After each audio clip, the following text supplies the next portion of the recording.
We are tired. This journey is hard. We won't give up on our search for a hope, but nowadays it seems hard to find. It's been nearly 2 years since the murder of George Floyd, and in so many ways, our community is right back where we started.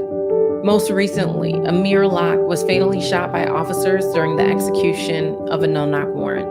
Deshaun Hill, a 15-year-old honor roll student and star athlete, was fatally shot in North Minneapolis. Our community expressed outrage following the sentencing of Kim Potter, and all of these things compounded are making us reflect. How far has our community really come? Today, we discuss how we can collectively and individually continue to make progress. But most importantly, how can we heal from everything that we've been through? I invite you to join us for a conversation about healing, hope, and health. To help us talk about healing and hope, Tiffany Daniels, Managing Director of the Minnesota Business Coalition for Racial Equity, and Samuel Simmons, Behavioral Consultant.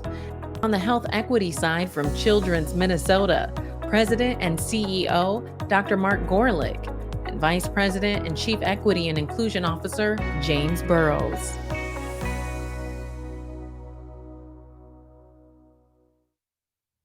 Welcome to our conversation about hope, healing, and health. I'm independent journalist Georgia Fort, and I want to invite you to participate in this conversation with us.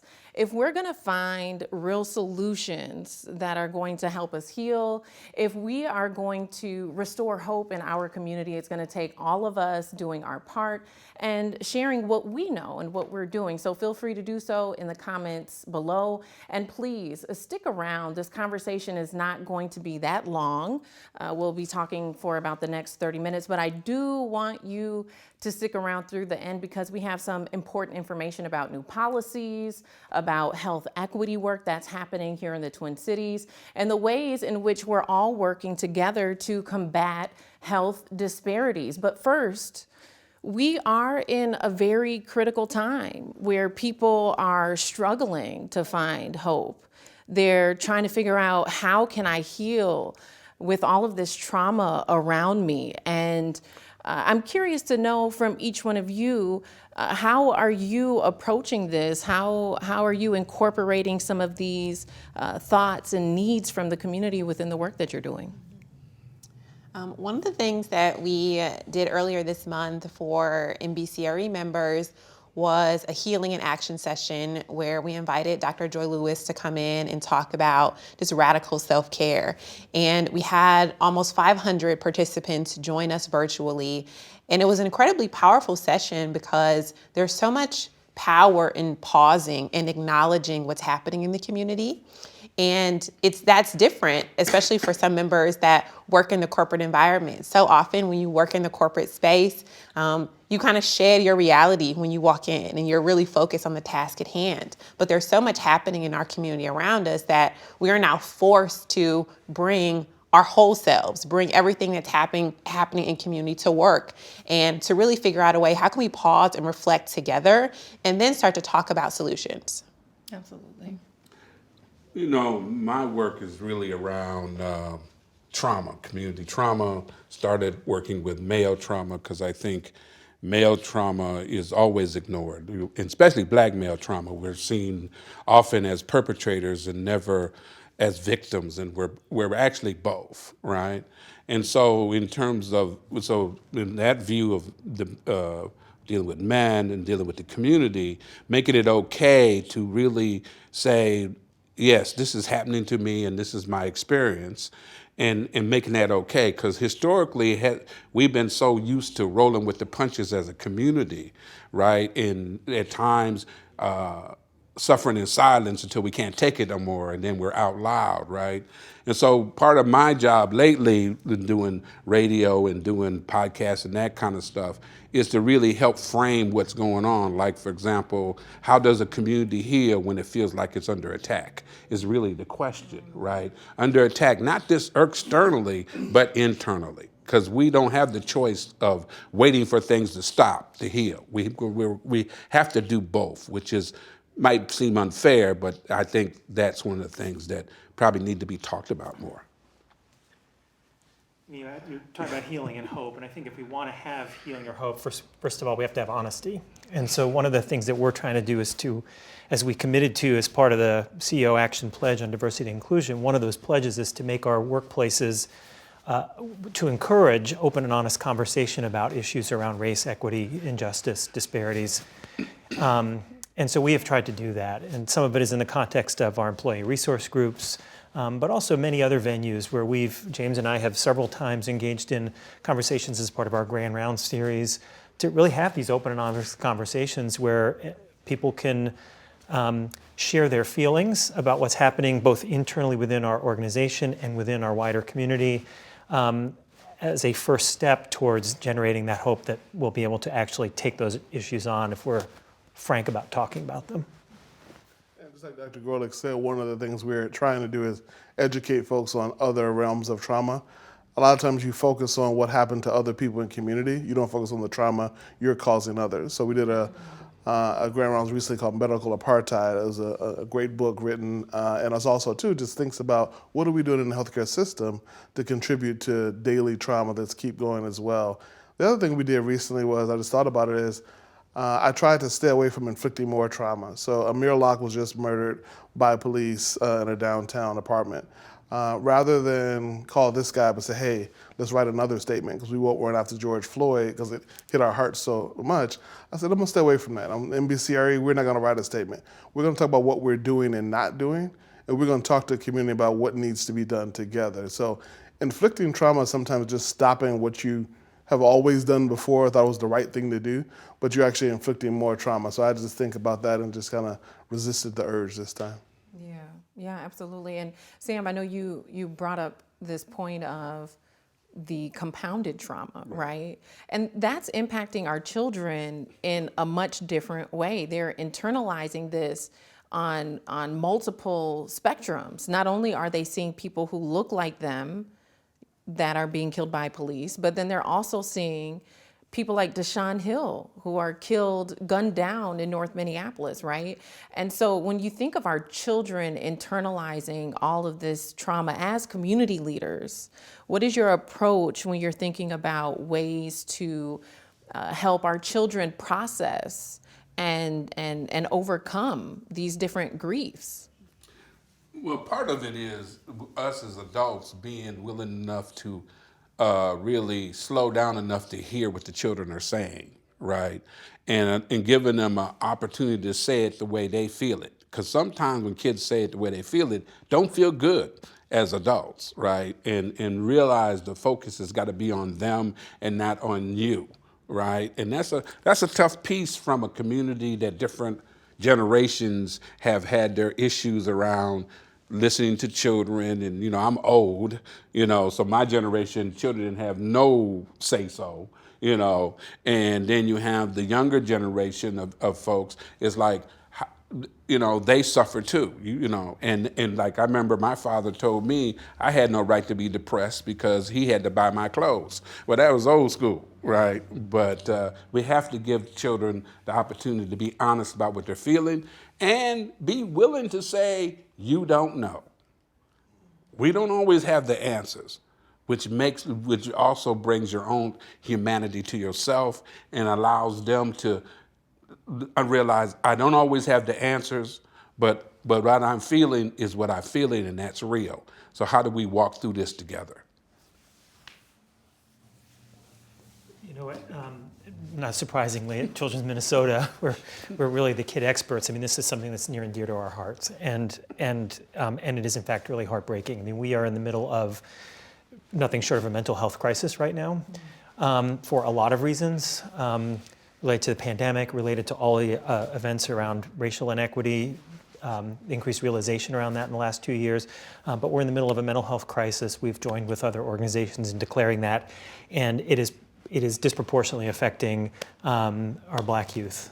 They're more than twice as likely to attempt or think about suicide, for example. And we've seen a 50% increase in the number of kids coming to our emergency departments needing to be hospitalized. This is, a couple of thousand kids a year coming in that need to be, that are being seen in our emergency departments. And so part of what we are doing is we're stepping up and, we need to deal with the entire continuum of care. We need to get upstream and prevent it, but we've got to deal with the crisis right now. And so we, later this year, will be opening for the first time an inpatient mental health unit that will be able to serve probably about 1,000 kids a year. And we anticipate that, at least half of those kids will be kids of color because of the disproportionate impact that they've been having. And the key for that is how we expand those services. So how we open up the mental health unit, how we look at more community partnerships. We want to make sure that we're partnering with the community and not telling them what to do. So we're the kid experts in the medicine side. The community is the community expert on the community side. So bringing them to the table to say, okay, we're opening up mental health beds. If we're not willing to listen to how a Black young male may exhibit his trauma and we're going to call the police or call security or get afraid, we're not ready yet. If we're not going to make sure we partner with community organizations like SAM, like Mother Ratoon, the Cultural Wellness Center, and others as well, to make sure that it's not only culturally responsive, but that we're just listening to community as well. And also, too, realize that we can say we don't have an answer. We have not done it right before. We've made some mistakes along the way, and we want to fix that. So how we open up that mental health unit, how we partner with the community is something we're going to focus on at Children's as well a lot this year. Well, and I totally agree with that approach. Coming together, as I stated in the beginning of this conversation, it takes all of us, right, to play our role. And so again, if you all are watching, would love to hear from you, your thoughts.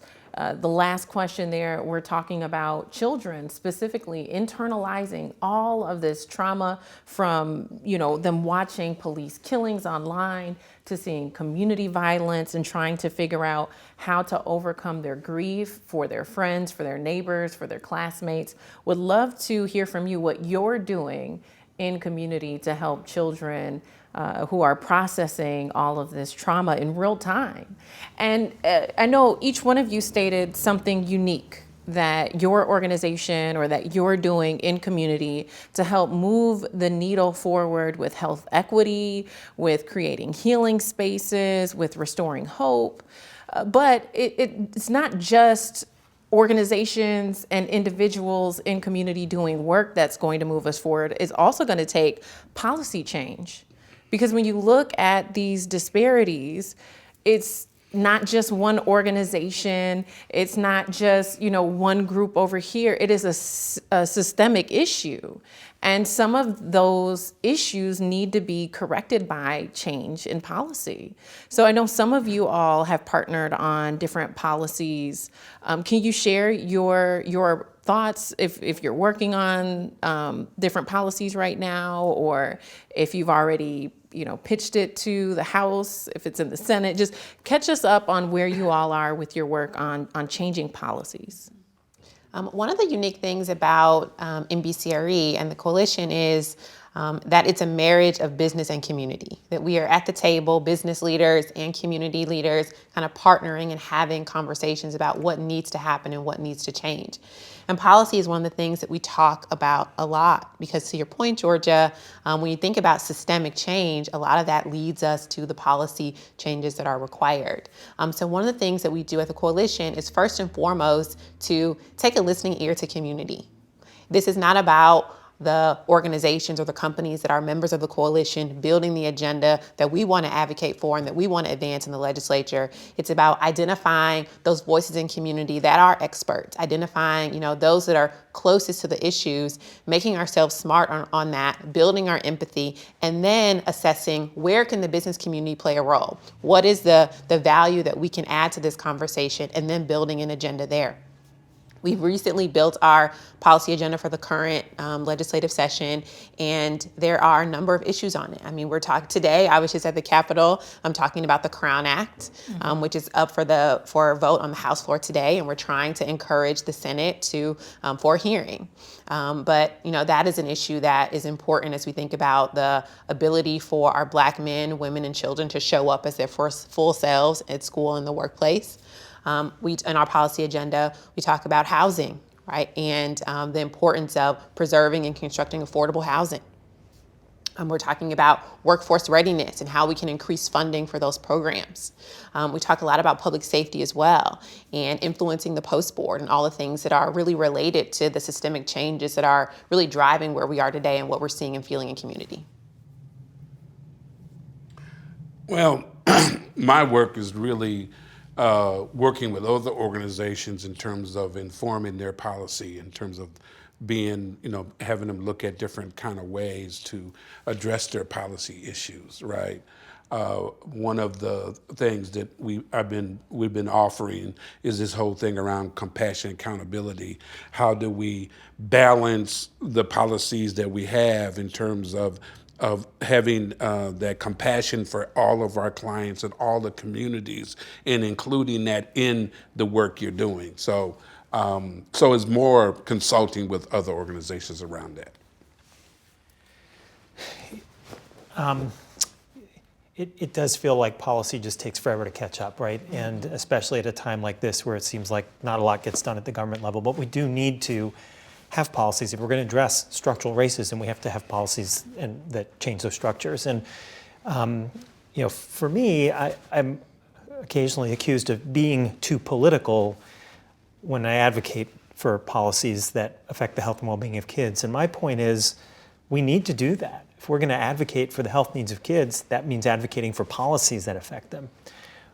We try not to be partisan about it, but we absolutely have to be political in the sense of being willing to make statements, to do outreach to legislators and policymakers, say, these are things that harm kids. This is what you need to do to change that if we want kids to be healthier. I'd add to that, Georgia, we need to have policy and practice too. So government relations folks at NBCRE for all the different companies are there weighing in the policy, but it can't be that I go back to your company, your practice is out of line with your policy statement. So one of the things we did recently is our good friend Shaletta sent us a letter at NBCRE and said, great, y'all come together for all this great stuff for Black people. What about Black media? Are you using us? Are you leveraging us? Are you sitting down with us? Are you paying us like you're paying white media? And rather than go into policy discussions, what I talked to our VP of Marketing and Comms, Hillary Shea, about is what can we do and how can we meet? So now we've engaging Black media. We're paying Black media. We have things that are running on Black media. That's the practice. You're welcome. And that's the practice, because a lot of people say you got to wait until the policy changes. I can't do this. Got to talk to my lawyers. No, you don't. Change your practice and invest. And I challenge other companies to do the same. We're not perfect at Children's. We never claim to be, but I challenge other companies to change your practices as well, to work on your policies hand in hand too. Oh, absolutely. Go ahead, Sam. I mean, he bring up such a great point. It's like, I'm a consultant. I'm private consultant. It's interesting how folks will want you to come in, and then you tell them how much you charge, and you already know you're charging less than your white counterpart. And then they start talking to you, well, I don't know if we got the money and all like that, and then get their feelings hurt. Well, I'm not doing that. Yeah. And because they're not used to, sometimes they're not used to folks of color that's saying, no, I'm not doing that. That's right. And so those practices leads to better policy changes, right? And using the Black media, because the thing is some of our disparities in our community is about with the community haven't had time to sit back and understand, because the community is only as strong as the information it's given. Mm-hmm. And just dealing with my clients, there's a lot of things that we assume they should know, but they don't know because they're struggling with their trauma every day. So they're in the moment. They're not. And so as leaders and that kind of stuff, if we're not giving them the information in a language they understand, then we're just, pontificating to make ourselves feel good. Right. we've been traumatized so much, especially as Black people, we undervalue ourselves and our work. So people have come to me before and said, hey, James, this is what I charge. I'm like, well, this is what was charged 20 years ago. Right.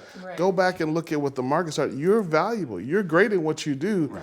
And I've had to, on occasion, push prices up to consultants and contractors to say, this is what you're worth. Right. This is what other people are charging. So that trauma affects our business community as well. Yes. Well, and that's what true equity looks like. Right. Right? And not asking people in communities of color to come to the table to volunteer or to share their ideas or expertise to move the needle on something that you're going to get funding on. That's not equity. That might be inclusion, but that's not equity, right? And so this topic about policy, circling back to policy change, James, you talked about it not just being about policy. We can't always wait for the policy to catch up, or nor should we. Sometimes we can take action on our own within the companies we work in, within the communities we live in, where we go to church. We can start to shift culture by our own choices. But there are some things, specifically in our community, where we do need policy change. And I've seen, when circling back to the hope and the healing piece, I've seen a lot of people lose hope when you look at changes in local policing, because we haven't seen the change in policy, right? And so what do you say to those people? And I know nobody here, none of us are experts on policing. That's not what I'm asking us to discuss. But when everybody was paying attention, and it's hard sometimes in our community to get people to pay attention to policy change, but everybody was paying attention to policy change for policing, and the government didn't deliver. There's holdup in the Senate. Even on a federal level, the George Floyd Policing Act wasn't passed despite global response to his murder, right? So how do we get our community engaged and restore hope that we can get the policies that we need, that we can get our political leaders on board to invest and vote in policies that are going to produce more equitable outcomes? Yeah, I think first into the community engagement piece, it starts with just that, staying engaged and recognizing that policy change does take a very long time, right? Like, we are trying to dismantle systems that were erected over hundreds of years. And so there is a little bit of patience required. And also recognizing that the context can sometimes shift, and it can change the conversation around something, right? And the urgency around it may feel different, right? So if the topic around, no-knock warrants, for example, comes up 2 years ago, there may be something like we're dealing with right now that makes that conversation feel more timely, and then you have another opening to have that policy conversation. But you have to have that foundation or that context that this takes a long time, but you cannot give up, right? Like, the policy change, given that it does take a long time, it is one of the places where we have to stay focused as a community. I think sometimes it's so difficult for community because, again, they're struggling with that everyday life in terms of the trauma. But one of the things that I do know that when we talk about community safety, the relationship with the police and the community is very, very important for community safety. We might want to think, we talk, the thing came up about defunding the police or whatever, but we got different people in our communities who don't know no other way, right? I mean, I'm, even though I look good, but I'm an old man. And so if you attack me, I'm calling the police. At the same time, I have a difficult relationship with them at the same time. And so how do we work through that, right? But if we really want part of the issue around community safety is that relationship. And we have to approach these power to be that if you say you're really in on this, we really need to look at that from a relational kind of thing. If you say this relationship is important, in your response will let me know how important this relationship is to you. I hate to be a downer, but I have to tell you, when I talk to some of my white colleagues and family and so on, and I hear the compared to 2 years ago, the at best indifference and to a large extent a backlash, I'm not all that optimistic that policies are going to change anytime soon. But to get back to James's point, and this is what I appreciate so much about James is he pushes me this way, is say, look, in the meantime, what are we going to do to act differently and to show up differently both to the patients and families that come to us and in our community while we wait for those policies to catch up?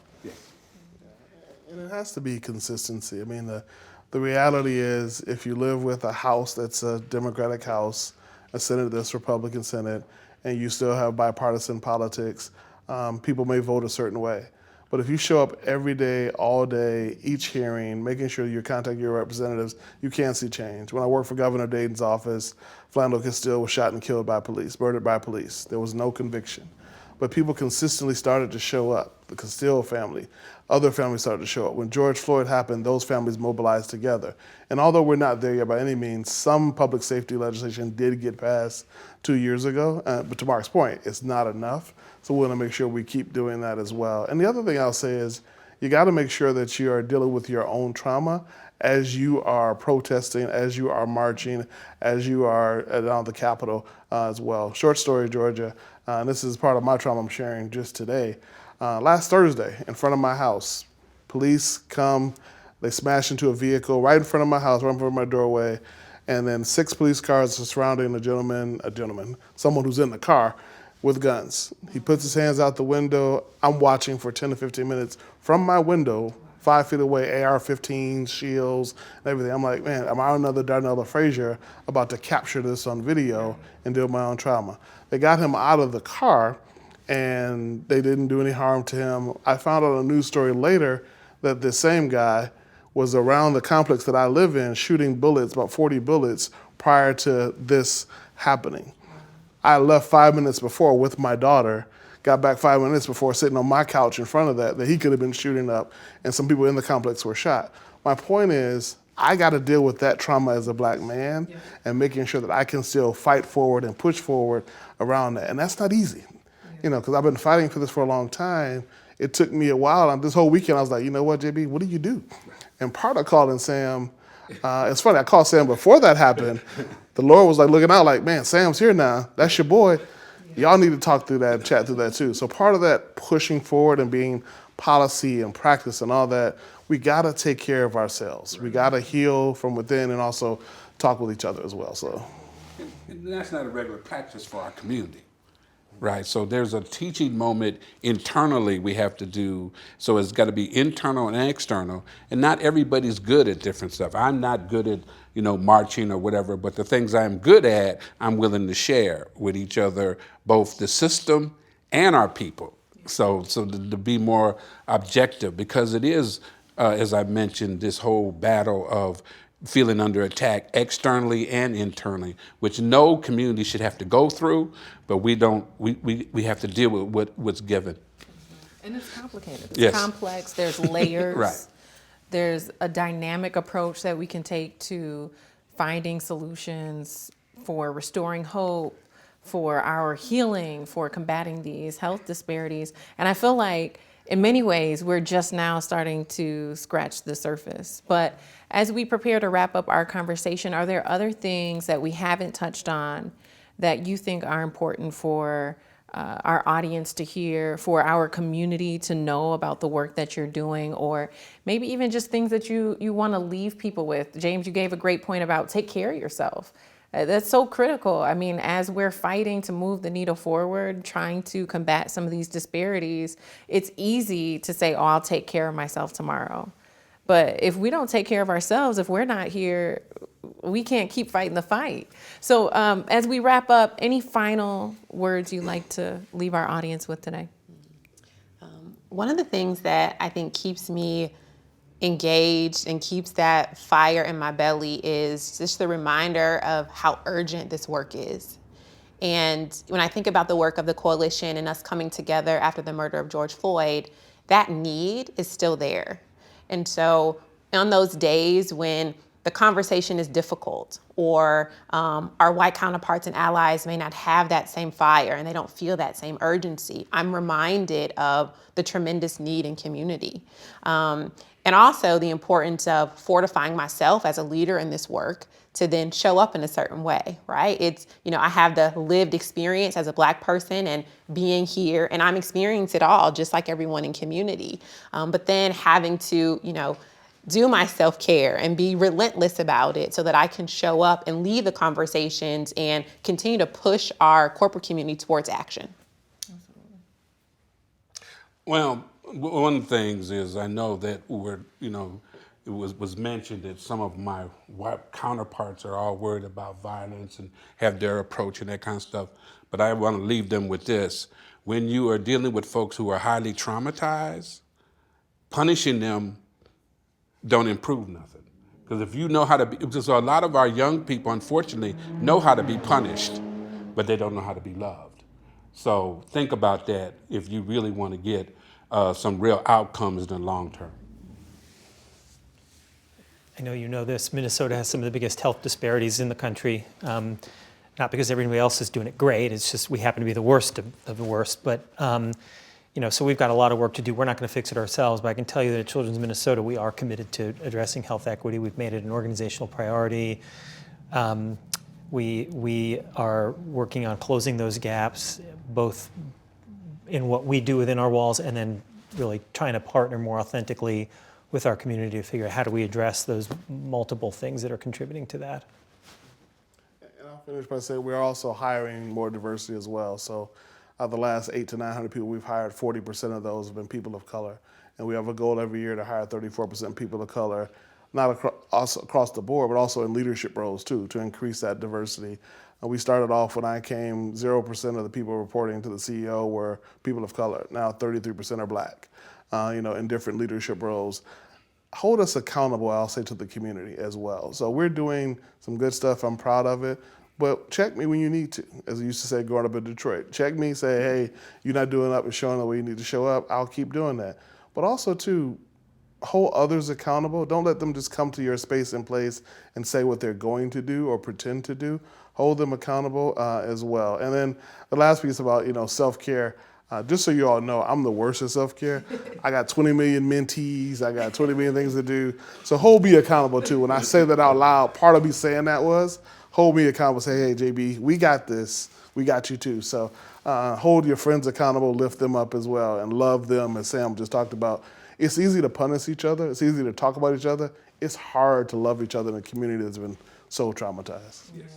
Yeah, absolutely. Well, James, Dr. Gorlick, Sam, Tiffany, I so appreciate you being here today and the work that you all are doing in our community to make it better, to improve some of these inequities that we have. And I think that it's important to have these conversations so that we're connected, so that we're aware that there are people in this community who truly care and who want to see improvement in some of these spaces. And so I truly thank you all. And I want to encourage those of you who are watching to share ways that you're working to move the needle in our community. And just know that you're not doing this work alone. So thank you all for being here, and thank you for watching. Take care.